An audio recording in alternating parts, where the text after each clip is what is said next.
The chair recognizes the gentleman from Texas, Mr. Hall. Thank you, Mr. Chairman. And today we're embarking on what I'd call a mad dash to examine almost 650 pages of text, which includes various mandates, an incomplete cap and trade proposal containing no specifics on how CO2 emissions allowances would be allocated, and the unprecedented expansion of environmental litigation placed and based on perceived risk. Despite the amount of paper it's printed on, the discussion draft lacks detailed information on the disposition of allowances. Will the allowances be distributed or auctioned? Would there be 100% auction? If auctioned, what are the cost control mechanisms, and where would the proceeds be directed? This lack of clarity, Mr. Chairman, leaves the Congressional Budget Office absolutely unable to properly score the bill to start with, and American business and consumers in the dark as to just how much this bill is going to cost. The entire promise and the premise on which climate change debate hinges is on the idea that we can accurately measure, monitor, and verify greenhouse gas emissions coming from all sectors of the country. Setting a cap implies that we know where we currently stand. We're betting the entire U.S. economy on the assumption that verifiable data collection and monitoring is as simple as you indicate it to be. Without U.S. regulation of greenhouse gases, what impact would we have if other major carbon-emitting countries do not follow suit? And would this reality put America in the position of shouldering the burden of cleaning up the world and having our citizens bear the high cost? What would regulations mean for electricity rates? Are these costs we're willing to accept, given the uncertainty about whether regulations would even help at all? Recently, Energy Secretary Chu mentioned that under the administration's bill, the price of energy would increase.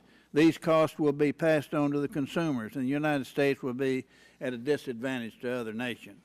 Just last month, China's top climate negotiator proffered that any fair international agreement to curb gases blamed for global warming would not require China to reduce emissions caused by manufactured to meet demands elsewhere in the world. If China, the world's largest emitter, is not willing to play, are we comfortable putting America's economic security in further jeopardy by moving forward with this legislation? The key question facing all of us here in Congress is, quote, what is the appropriate policy for the United States to move our nation toward affordable, reliable, and clean energy sources?